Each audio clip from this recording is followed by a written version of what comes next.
अस्सलाम वालेकुम दोस्तों, इस्लामी नए साल का आगाज़ है।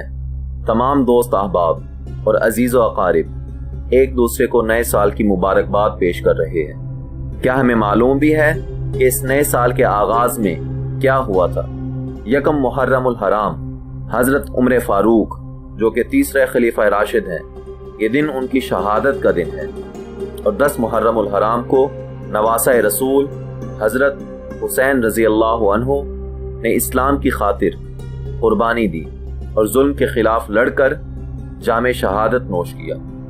आज के इस पुरफितन दौर में हर इंसान दूसरे इंसान से दूर हो रहा है, जिसकी सबसे बड़ी वजह मोबाइल या इंटरनेट को समझा जाता है। इसलिए हर इंसान नए नए बहाने तलाश करता है ताकि वो अपने दोस्तों के साथ कुछ वक्त गुजार सके। और इन बहानों के नतीजों में हमें कुछ अय्याम मिलते हैं, जिस तरह फादर्स डे, मदर्स डे वगैरह वगैरह। इस्लामी नए साल की मुबारकबाद भी कुछ इन्हीं अय्याम की तरह है। इसलिए हमें चाहिए कि इन बहानों का सहारा ना लेते हुए अपनों को अपने करीब लाएं और इस नए इस्लामी साल का इस्तकबाल खुशी और पटाखों से नहीं, बल्कि इसका इस्तकबाल हमें ये तहैया करके करना चाहिए कि आने वाले साल में अल्लाह ताला हमें इस्लाम पर कारबंद रहने की तौफीक अता करें और आने वाले साल को हमारे लिए खुशियों का बाइस बनाए।